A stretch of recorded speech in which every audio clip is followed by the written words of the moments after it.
Hey everybody, hope you're doing well. Today we got ourselves a little project on the ramp truck that involves seatbelts. Because the factory lap belts, although they are very stylish, aren't actually very good.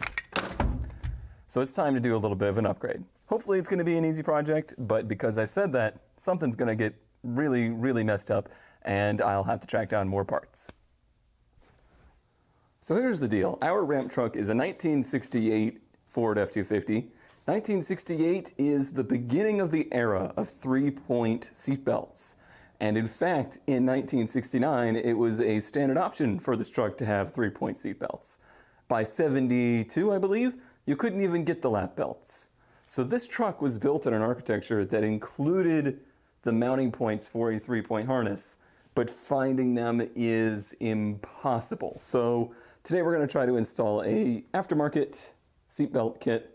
It might require modification of the truck. It might bolt right in. I have my gut set on it's going to be the first option. Haven't been doing too much with the ramp truck lately. Been kind of working a little bit here and there on the body work. I did get myself actual sanding blocks now.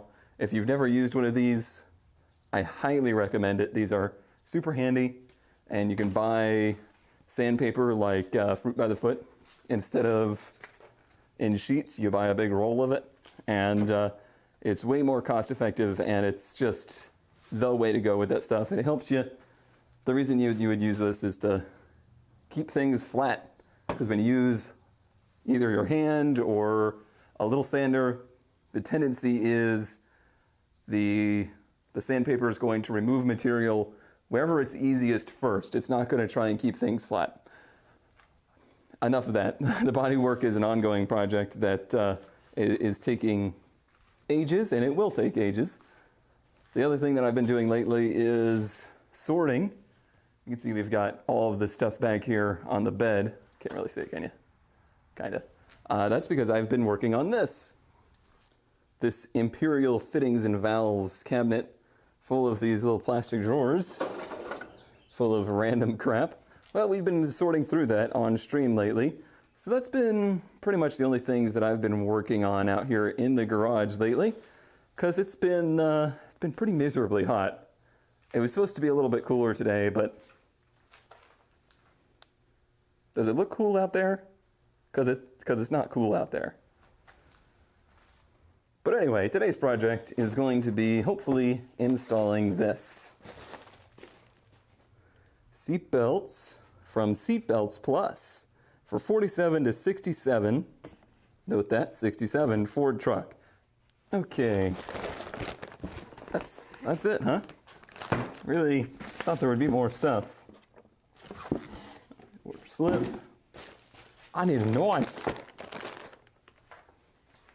Because you can waste time on just about any decision, really, I went round and round on what color seatbelt I was going to get, and I decided to just go for the plain, kind of original style black material. Interesting. Okay. And with a standard style latch that kind of reminds me of something from this era, rather than one that looks more modern than that. Installation instructions are available on our website. You know, I'm a person that's pretty up with things. I like to keep modern. I'm not very curmudgeon-y about stuff, but this is a trend that needs to go away. Just print the instructions, put them in the box. It just makes everything easier than trying to fumble around with instructions on your phone while you're working on something. We did get two seatbelts. This must be the lap part. Okay, I was a bit worried about the length of these because of the bench seat, but that looks like it'd be more than enough. And lap belt number 2. Okay, and then a bunch of hardware. I'm sure this is going to be kind of mix and match stuff. You got a loose bolt, everybody. But I also assume that this is hardware that is at the right strength rating. Now, I've learned from experience in working with the race car stuff back in the day, the way seatbelt stuff is mounted is really important. The height at which the grab points are is important.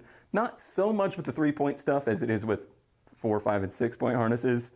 But it is still important, and you want to use the right grade hardware, because if the seatbelts give out when you get into a collision, it doesn't really do a lot of good, does it? You know, it's just, it was just always in your way, and it did you no good. But I'm hoping that the factory mounting points in the truck are going to work, because those are going to be stronger than anything I'm going to weld in. But this kit does come with 2 plates here that, if you need to, you can weld in a plate to bolt this top point to, because this kit is designed for trucks that did not come with seatbelts from the factory. Looks like we also have rivets. We have big washers. I guess I'm gonna have to go and look online for their instructions to see what they have to say. But the biggest thing for me is I want to investigate the top post in the truck, because it does have a rubber plug in there that my dad actually pointed out to me is likely the mounting point for the seatbelt. I knew that these trucks came with 3 points, but I didn't quite see where the hardware was. And he pointed out these little rubber plugs that had been painted over in there. So hopefully those work out. I guess now I'm going to go on the old interwebs and see what I can find. I mean, they could have at least given me a URL to the instructions for this kit. All right, so seatbeltsolutions.com. Not sponsored. All right, instructions. Oh boy, we got ourselves a great website here. Oh yeah, look at this crop job on this truck. That's amazing. I could have done a better job cropping out that thing if I had used this bolt on the screen. Anyway, but yeah, you can see how universal this is, considering it's 47 to 67 trucks. Like, it's not for this truck or anything. I just want to see how they have everything laid out. Yeah, remove all the old ones. We'll get there. Don't put your children in there. Oh, okay. So next you will need to attach the mounting plate to a long stick, welding rod, or similar, and slide the plate behind the support panel and install the large hole to then install a bolt in the large hole between the plate so you can drill, okay, so for the rivets. I don't think I'm going to do that. I don't think I would want rivets to be what's holding me in place. If I was going to do that, I would weld that thing in place. Okay, so inside the truck, oh, hey you two, we're gonna need you to move for the moment. So inside the truck, we got this right here, which is what my dad noticed, and I'm assuming that there's going to be some threads behind that. So let's see if I can do this one-handed. So you can see that whoever painted the inside of this truck painted right over this thing, and that paint is coming right off. I kind of want to not destroy this just in case it ends up we can't use this, but it might happen either way. Oh, yeah, that just split into many pieces. Well, let's hope we can use it then. Well, there is for sure something threaded back there. It's actually way back there, though. Oh, it must go into something more structural than this. So I believe what that's going to involve, as you can see, just can't quite get that lined up. I wish if this would have been at the 45-degree angle of this, it would have been beautiful. It would have worked perfectly, but it's not. So I assume that on the seatbelt trucks, either there's a bracket back here that moves this thread out, or this is cut out differently to hold the entire seatbelt piece. Because like I said, it was a big retracting, box up here. There could have been a hole cut out here to house that we just don't have here. Why they gave us these little access holes, I have no idea.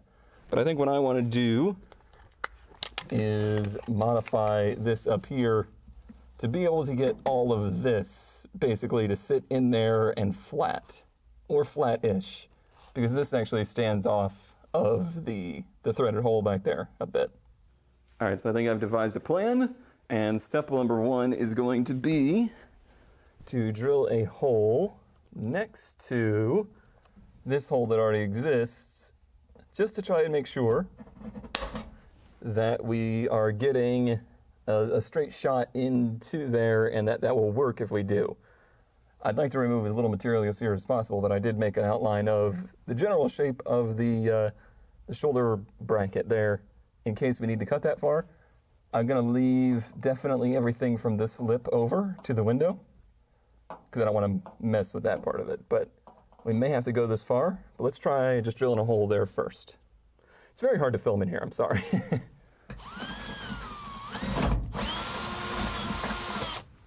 Got a little bit of a bend in the metal there, but that'll be all right. I'm really just trying to get a straight shot to there. I wish I had some cutoff wheels for my Dremel. It'd be perfect for the situation, but I don't. The cutoff wheel is too big to get in here. I'll have to make do. So in theory, we're close, but not quite there. Let me see if I have something I can round that out a little bit more with. I could probably cut a bit more too. Let's try not to cut ourselves while installing safety equipment, because that would just be embarrassing, really.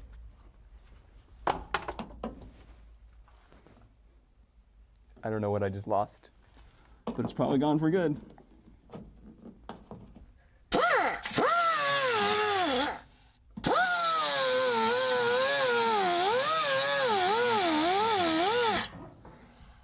So it might be ugly, but all the ugly will be hidden.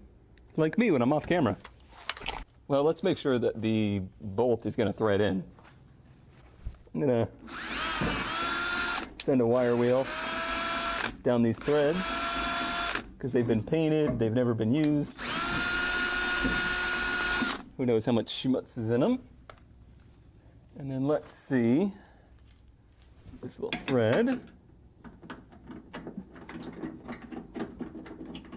Feels good? It's a little sticky here and there, but I think it'll be all right. I also need to see how deep this will thread before it hits the back of the truck. Oh, we got plenty. That's already deeper than it needs to go. So I've been trying to devise a plan as to how I'm going to keep this bolt straight and yet be tightened up. And what I've come to the conclusion of is I will need a spacer. So I will need a spacer to bring this thread out at least as far as the body here. I could, of course, just bolt this directly with no spacer. However, that's not going to tighten very nice. There's going to be nothing for it to bottom out to. So I would rather have something behind there for it to bottom out to. I would like an aluminum spacer. I found this chunk of nylon, which might do for now, to at least get us a mock-up, and then I can order an aluminum spacer that will be of the right dimensions. So I'm going to use this, and it looks like I need to cut it basically in half.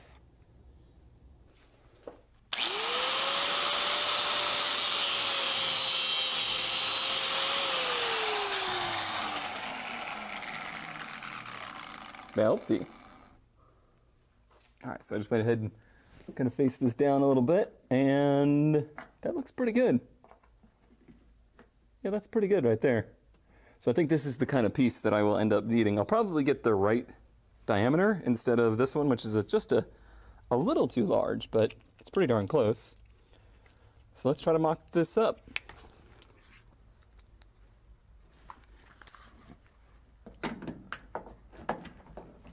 So in theory, that should tighten and bottom out against the spacer.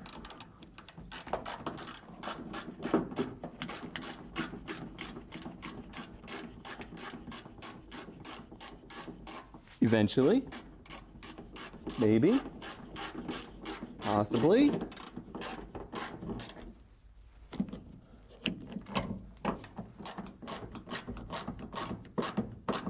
There it goes. Now that'll get a lot tighter once it's against something sturdy. I did want it to kind of sit at a 45-degree angle, and it is. But I think I might want it to stand off just a little bit more so that this cover can close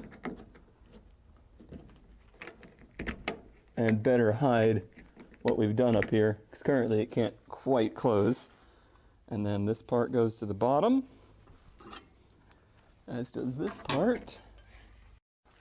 All right, so even though I won't be able to necessarily complete this today, I'm going to continue to mock this out just to make sure there's nothing else that we might need and that everything else is going to work.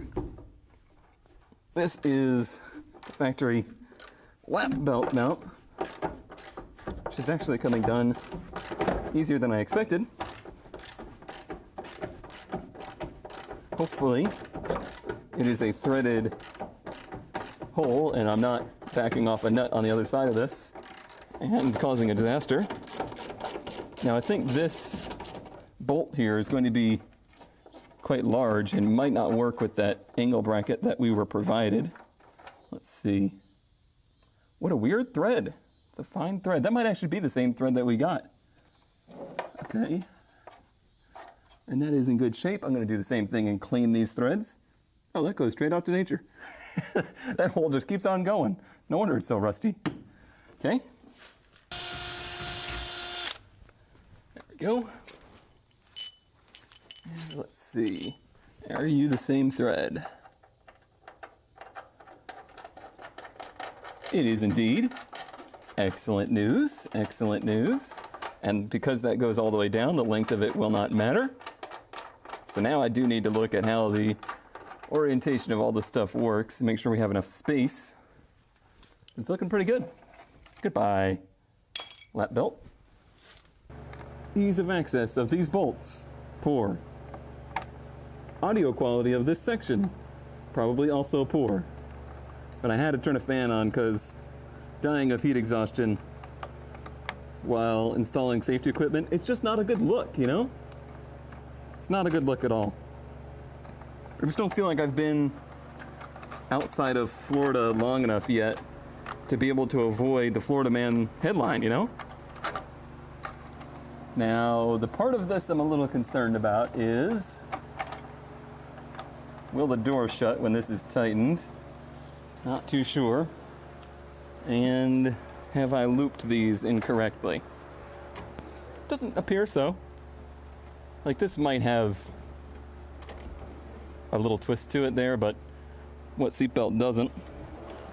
This is supposed to mount more like 90 degrees this way, but with the spatial restrictions we have, this is about the best I can do. And you know, this is not an informational step-by-step guide. This is you following along with me as to what I'm doing, so that when something goes horribly wrong, you can be like, ah, that was the part. That's where it was. But no, seriously, don't do as I do. Honestly, don't even do as I say.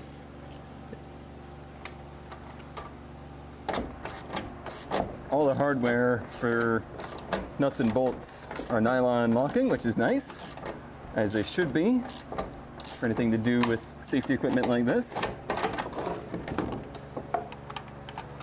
Big test is, will the door close?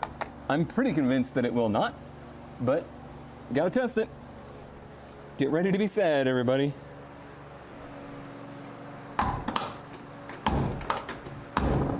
Oh, it's got plenty of room, actually. I'm shocked. Plenty of room. Yeah, there's a big relief in the bottom of the door. Oh, that's lucky. Okay. So the only part left is the lap belt. I bet many of you didn't even realize this could do this.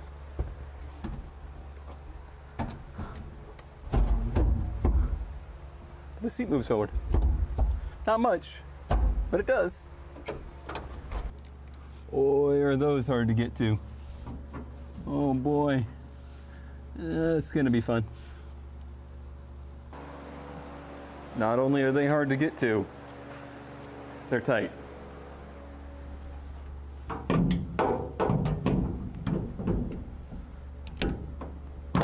Ouch. Ouch again.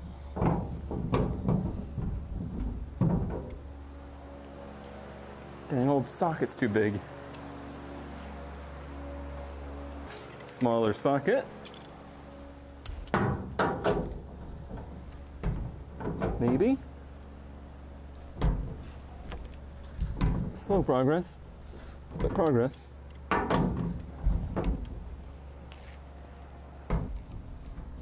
Is this a flattering shot?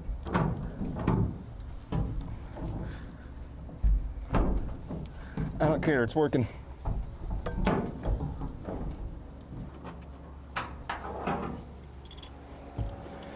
Ta-da!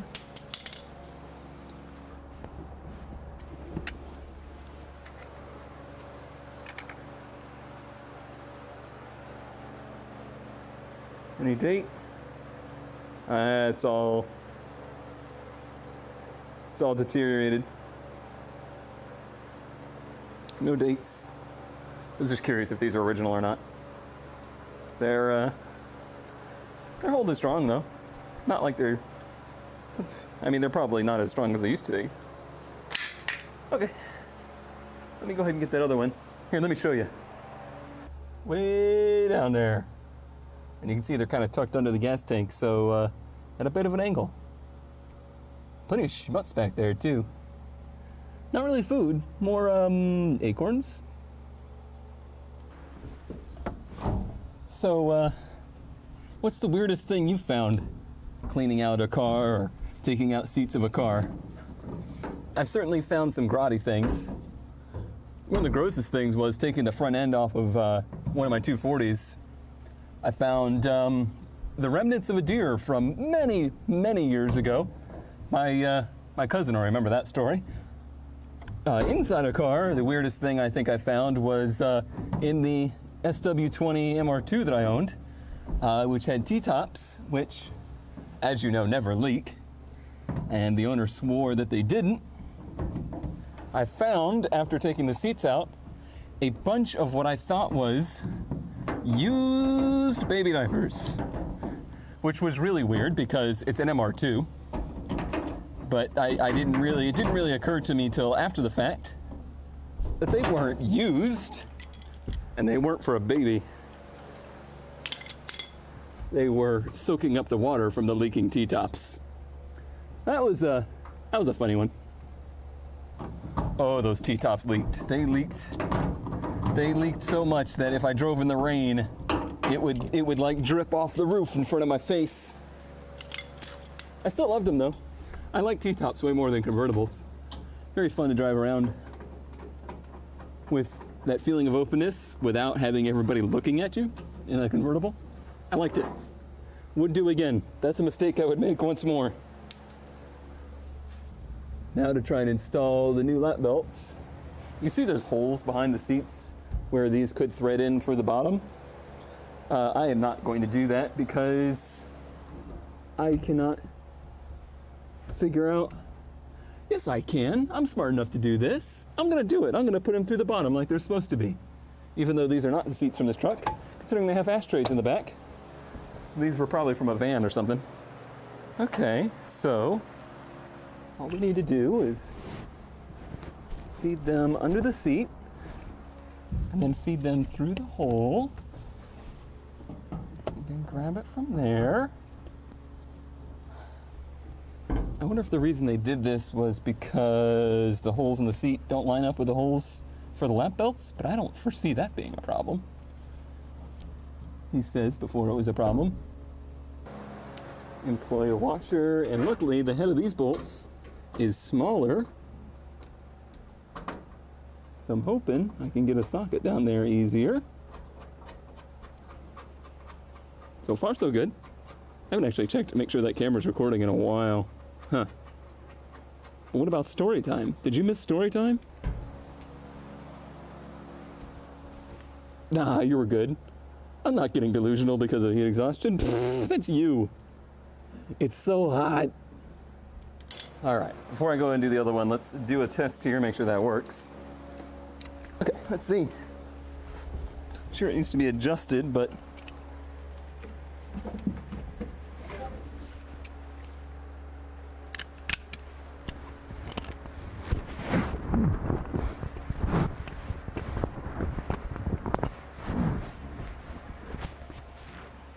other than the fact that I put the seatbelt directly on the microphone. I almost bit my tongue there. It works.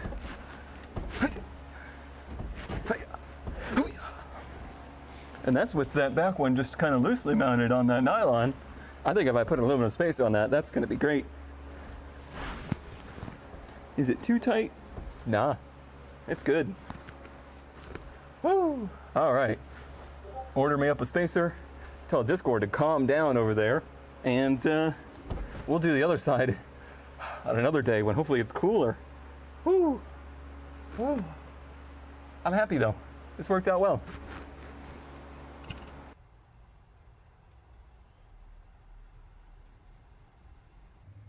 So the bad news is the heat has not really worked on our side. It is very, very warm out, but 2 days later I have received my spacers. So that should allow us to finish this project. Exactly what I wanted. So now I've got the right diameter inside and plenty of diameter on the outside and the length that I should need. So let's go ahead and finish the shoulder belt part and see how this goes. So while I was waiting on these to arrive, I went ahead and did a little work over here, cleaning up the butchery that I done over here. So I got that a little bit more cleaned up, and I went ahead and painted it and made sure that there wasn't going to be any rust issues in there. Not that there should be any rust issues there, but I just wanted to make sure it was nice and clean, and I've done that. For the other side, I think I can do better. I think now that I know I'm using this, I think I can use this to mark out the hole that I need and actually not have to hack away at the metal at all. The other one seems to be in a little bit different of an angle though, so it might not be exactly the same side to side. What I'm hoping though is that I can continue to use the plastic cover for this piece once it's installed, because that would really clean it up. So I'm going to try this with the piece of nylon that we are supposed to use on this. And I think that should give us enough standoff that we can maintain the plastic piece.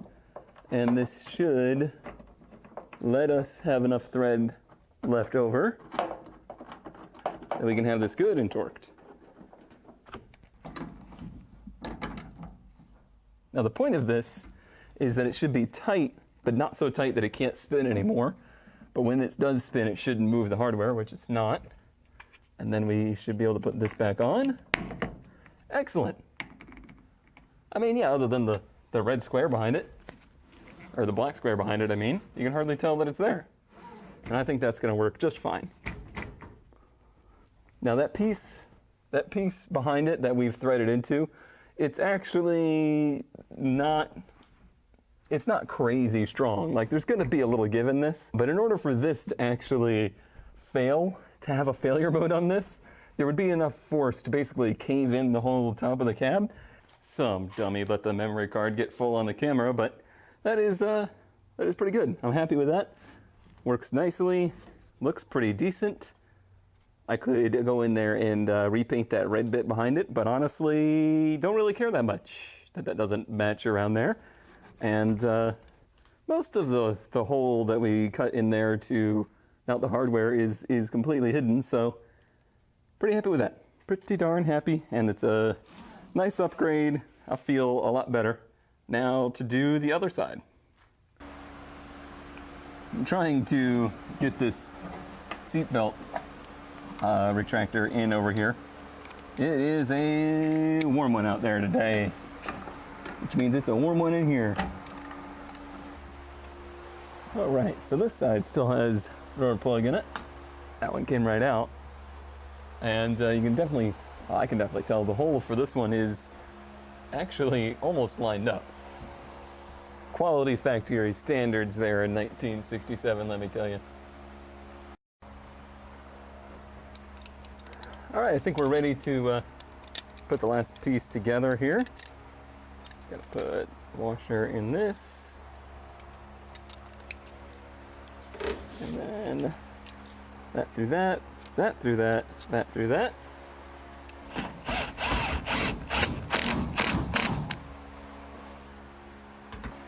And now once I put this plastic cover on, it should be good to go. Let's see.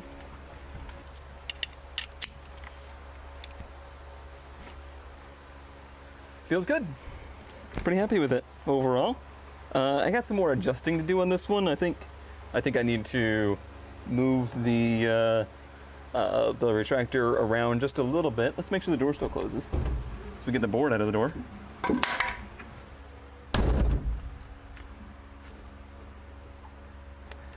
Very snug on this side. I would say it came darn close to not fitting, but the door closes and the belts are on, so I'm gonna call that a project completed.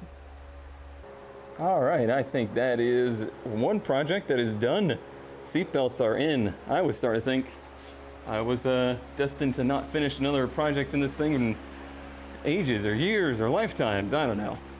But this one wasn't too bad, just needed that extra little bit of hardware for the shoulder bits there, and I'm pretty happy with the result. I did make sure to get the nice chrome receivers so that they would get scaldingly hot and burn me, just to give me that little bit of sense of nostalgia there. But they're in, they're good, they're tight. I just had to do a little bit of modification to the one on the driver's side to get it to clear the door. Basically, on that side, what I've had to do is separate this back bracket from the front one by putting the back one behind the L bracket. Not a big deal, just gave me a little extra room. I would film it, but it's impossible to see. Overall, happy with the product, and I think it was worth the money. It was about, I think it was like $150 something for the actual kit, plus I spent another $15 on the spacers because I couldn't get any locally. Plenty of hardware in the kit. In fact, I have tons of extra, just, for, I think I got replacement nylon bits and for all the different mounting options you could have used. And some of the stuff might come in handy someday, who knows? So, added value. But that will do it for this time. The truth of the matter is that I am absolutely exhausted and sweaty and disgusting and probably out of focus, but I will fix that. Sorry, there was a little bit of an extra lull in videos there. Things kind of got the best of me as far as getting projects done and as far as getting the materials for them. Thanks to everyone on Patreon for continuing to make this a viable thing to do. And thanks to everybody on Twitch last month for chipping in a little extra to get the materials for this, because I was just coming up a little short. So thanks all around. One project done. On to the next thing. I think we're gonna do a quick project that will turn into a month-long affair on the 240 next. I look forward to seeing you then.